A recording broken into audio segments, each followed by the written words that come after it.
pump system, and in this case it is powered by the PTO shaft on the tractor, and this thing is mounted to the 3-point hinge, so it has a little bit of vertical up and down that he can do with it using the 3-point hinge. And then it's got a control system for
you got good coverage.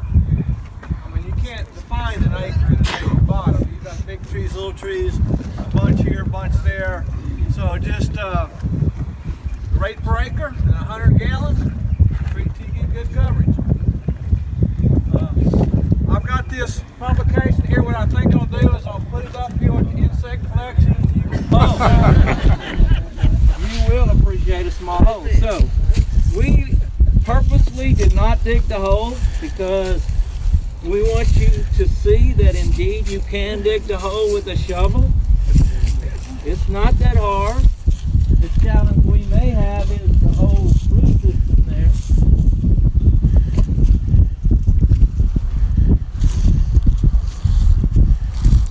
So I missed it. What specifically caused that old tree not to, or the big tree not to be healthy and live? This tree you're talking about? Yeah. That tree was dug late, planted late, so it had other problems that it had to deal with. So, I mean, I'm not sure, but you see the root system on that one as well. But see, I'm just about done with this hole.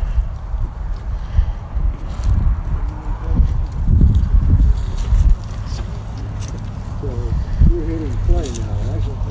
No, I'm hitting 70 over. Yeah. It's not clay. I mean, it has more sand.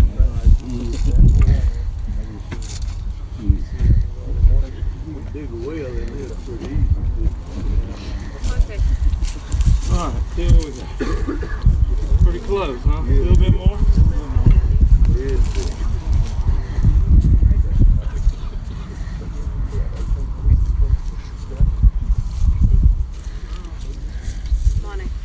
What is a container for? What? A container? It's like like you go to Lowe's and buy a holly bush in a container. You can buy a pecan tree in a container. Yeah, it's all growing in a pot. Yeah, it's a pot. All right, so there's our hole. Hole is dug. You want the ground line to be right at the same, and so we're right there. These long roots like so, you can cut those off. Not off, but you can shorten them. These that are coming out the top, you can do that. If you have a budded tree, you place the bud into the prevailing wind. If you don't have a budded tree, this is a seedling, you just put the dirt in. Does it have to put bone meal in with that as you cover it up? Question is, does it help to put bone meal in? And the answer is no. Promotes growth in the No. root. No. Only thing that goes in the hole is the same soil you took out of the hole. No soil amendments. We don't want to have any fertilizer, which is a salt, in the hole. You realize you're not talking about a lot of volume of soil here. When you start putting amendments in there, you're doing maybe more than you should do in that small of an area. So, and what you're doing with adding one of those products, even if bone meal's not a big deal, but you're creating a different root zone, a different soil chemistry function here than's out here. We want the thing to grow here, and we also want it to grow out here. If the soil is suitable to grow it out here, it's suitable to grow it in here. And so we think it's better to have a continuum of soil type and soil chemistry starting there and coming on out here. When we start shaking things up or changing it there, you may have a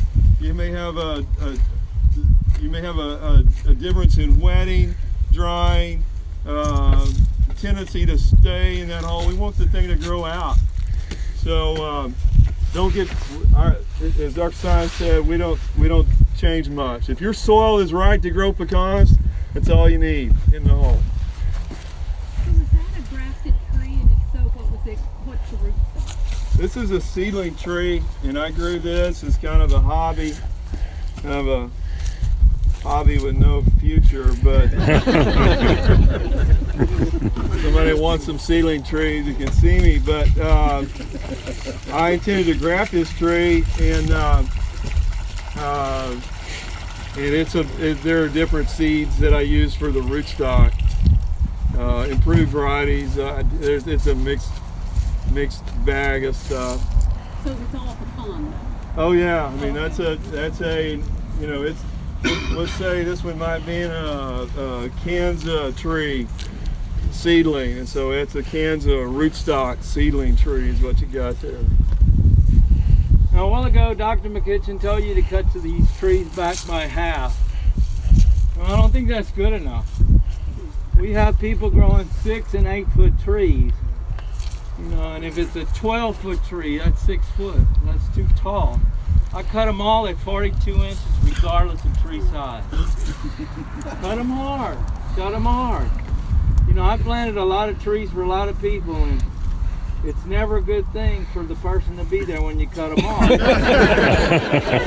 you don't cut them off, they're not going to grow. Dr. McKitchen's right. The harder you cut them, the better they do, I can assure you. Question. When I've pruned roses, pruned other things, I always had to prune just at a bud or prune it. With that, do you just whack it wherever you... Oh, you're looking for a bud, yeah. We kind of knock the buds off. There's a bud over there, and some people talk about the angle. So, you can angle it. It doesn't matter. It doesn't really matter. Okay. You just cut them off. That works. Just cut them off. That works real well. See how we watered the tree in? See how the water's settling? It's perfect. So what we're going to be looking for is right here at the ground line. We may have to add a little bit more soil, not a whole lot, because it was sitting on the bottom of the hole. So what you do is you water it, and you refill any soil that you have, and you re-water it. We'll put some more water on it now. And it's good for 6 weeks, guys. You don't water it again tomorrow. 6 weeks you water? 6 weeks. When should you mulch it? If you're going to mulch it, when would you start mulching? You could mulch it today. You could mulch it today if you wanted to. Las Vegas, take a vacation. Come back. That's right. Let me add just a point on this cutting back, and people continue to maybe disbelieve that. I dug these trees on Saturday, and at my place, and I did like any nursery does, they're either got a U-blade that'll cut the bottom of the taproot, and so we're doing root disruption and damage and removal.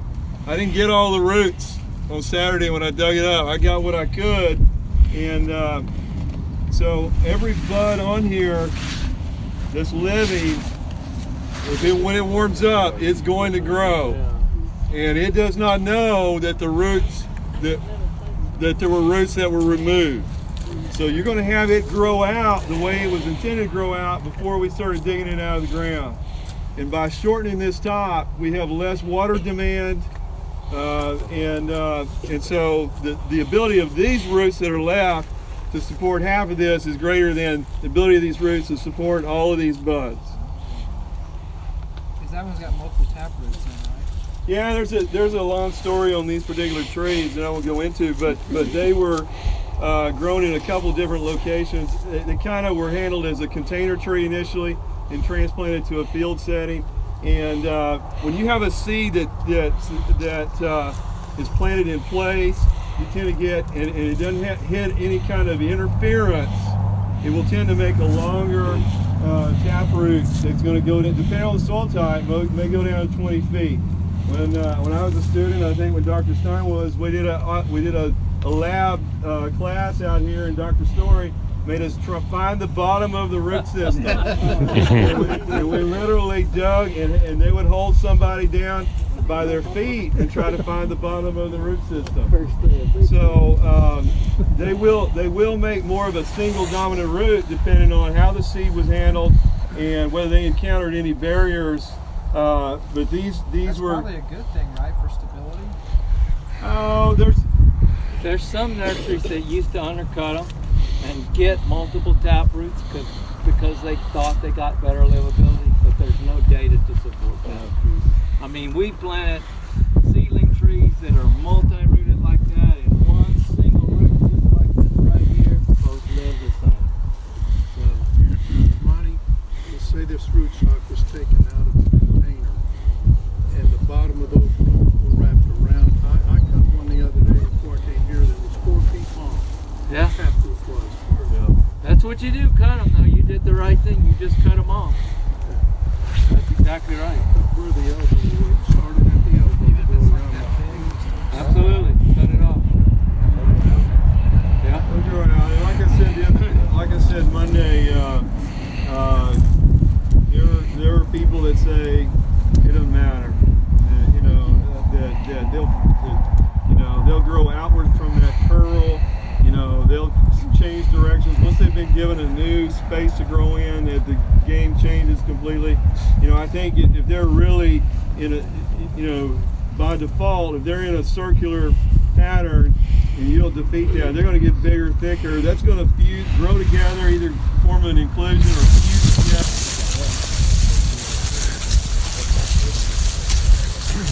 All right, so here we have a nice central leader.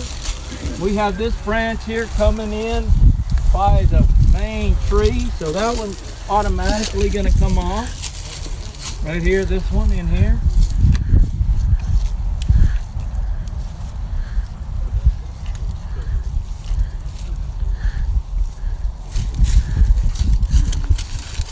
And in my opinion, this one is too low and it's too wide an angle, so I'm going to take that one off.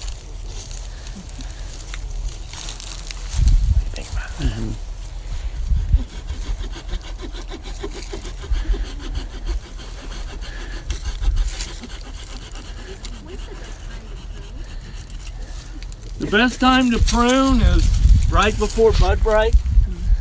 But if you're going to collect graft wood, now is the perfect time to be pruning because you can save all these shoots. This is prime graft wood, and we'll talk about that on Thursday, I guess. But for graft wood, you need nice straight shoots with big plump buds. So if you're going to cut graft wood, now is prime time to do that, and so you can get it right off the prunings as you do that.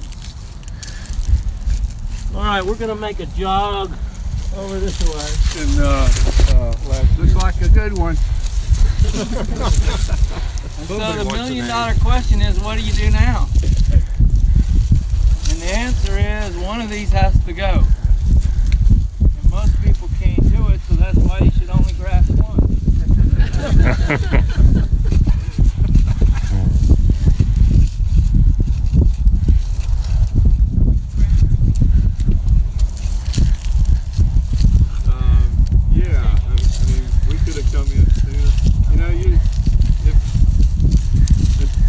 way, bar graft, we'll talk about it on Thursday, but as Dr. Stein said earlier, until you have something heal over, it's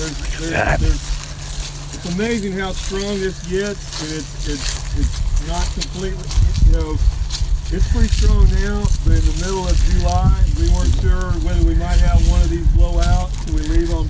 Right now, there's no reason to leave the two of them. It's do you choose the left or right decision, as Dr. McKitchen talked about this morning. Okay, the limb is sort of pointing to the west, sort of. Yeah, Is that from the original? to be fair, if I'd have gotten it grafted the previous year with the gold duct tape, I wouldn't have had to come back and do it twice with the red duct tape. And then the limbs are, like I say, kind of on the west side, are coming out. Are those from grafting, or is that something from the original tree? Are all the limbs, all the stuff above, I can't see where the, are all the limbs above? Okay, what about the one that's sticking out? There's two grafts. They're marked with red duct tape. But the one you just stuck under, that's not a graft. No, the graft occurs from here up. Okay. So the low ones here are up when you take them off, because they're going to be too low. Yeah, everything's coming off. We're deciding which graft we're going to leave. And the $1 million question is, this is kind of weak up here. I was going to leave this one first, but my tendency is to take this one off, leave this one. So what we're going to do is we're going to cut this off so y'all can all freak out and not sleep tonight. How old is this tree? I think they were planted about 2010 or 11, and we've tried to graft them. We gave them, a year, and then we've been trying to graft them as we had time since then. So it's kind of a Frankenstein project compared to that style over there. This one right here, this one probably has a 2 year. The graft probably was successful 2 years prior to this.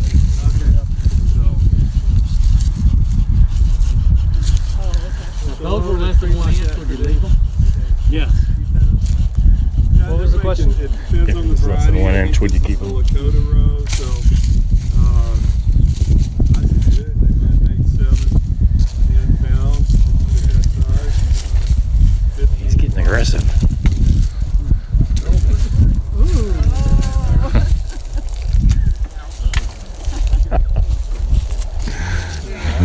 Pretty good.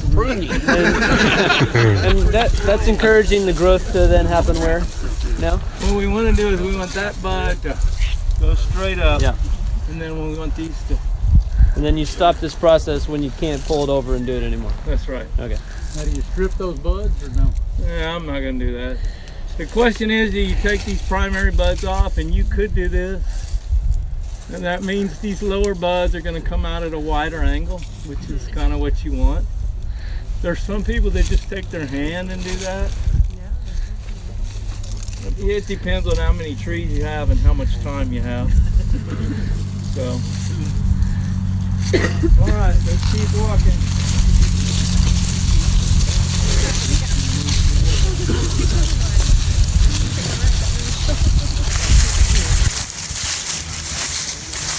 This is A&M Orchard. You got these irrigation pods that have a cap on them that have a hole drilled in either side.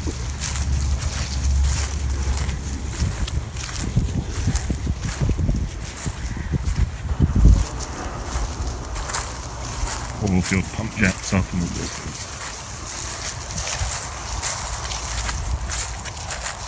We use just a small strip of duct tape. So why is this one so much smaller than the rest of the road? Is it like a replant or? Hey there, YouTube. Hey, we are underneath the starry Texas sky. Probably won't show up all that well, but we are at our ancestral pecan orchard in Gonzales County. And we are digging a 32-inch hole to do a water soil drainage test in a field that is full of Texas native pecans. And we want to see what the water soil test shows us to see if it's going to be a place we want to grow more Texas natives. So the theory is that if it drains out 32 inches of water between 0 and 8 hours, you have, quote, excellent soil. So we're going to find out what happens. We learned about this test at the Texas A&M Pecan Short Course in 2018. So let's make a little video of this. So the nut hustler is like the little harvester thing?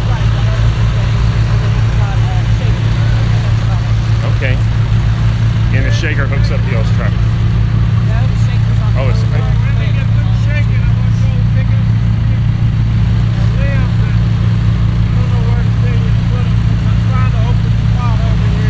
that first one's a 2350. This next one is a 6430.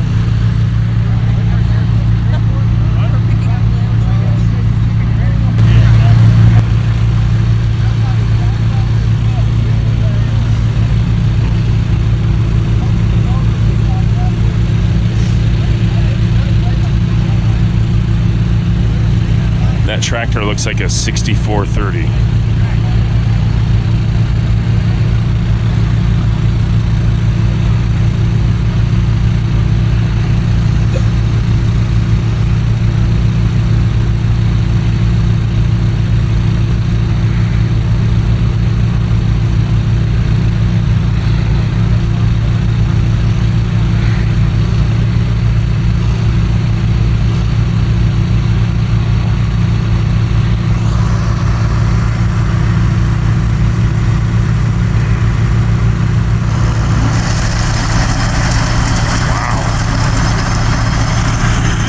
Shaking. I want to shake her really bad now. I hate our shaker.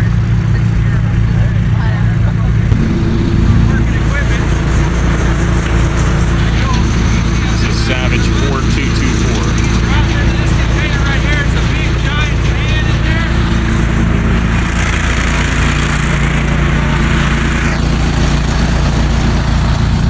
Oh wow, check that out.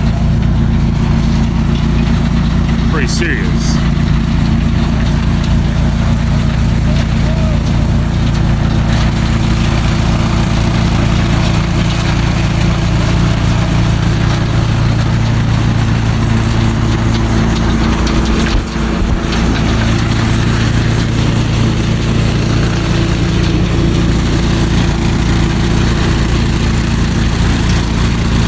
So they're put in here and they go up this conveyor, and then the bad stuff based on weight gets pumped out to this side.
Here's the 2548. The real key is here. Look at these pads. They're not all cut through. These pads right here. Look what they are. So there's this pad, and then there's I think what they call the donut pad underneath it.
notice how the harvester is offset to the tractor. So you did have a tractor that was up high. The fact that the harvester is offset helps you get closer to the trunk.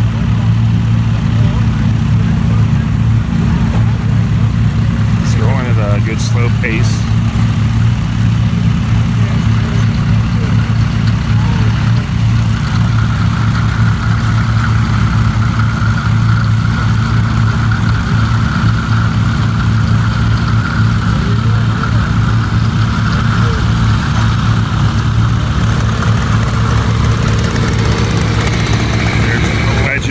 Dr. George Ray in the kitchen. Off to do some leaf blowing.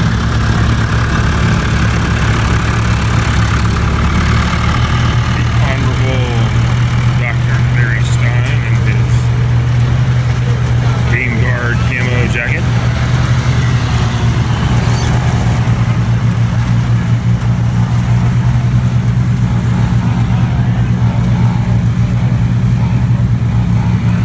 Know what they're doing.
shake this one in the back corner here.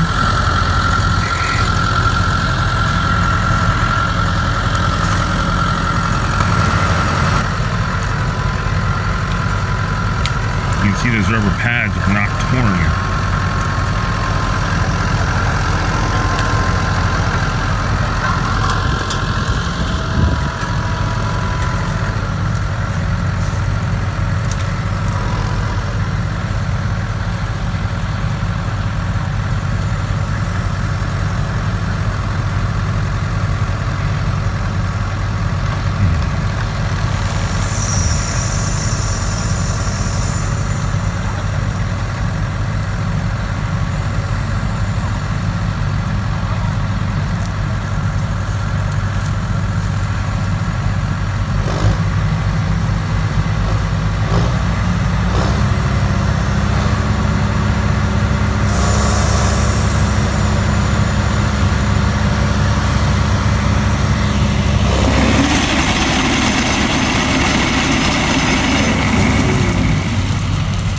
I can feel it shaking from this distance.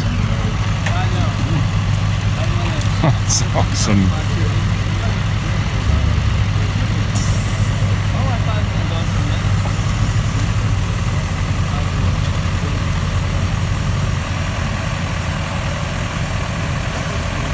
All right.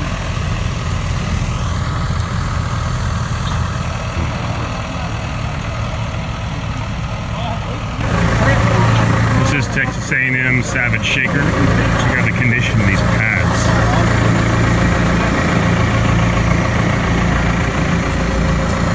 And the condition is fantastic. And you have They're not torn through like certain you have to have the unscrupulous in the beginning we had coyote before harvester Savage people. invented this, we had beer spring. I was told these pads are at 7 years because the donut underneath is splitting. It says splits after about 6 years. So 7 years of heavy use. Heavy use. And these pads, this top pad is not even torn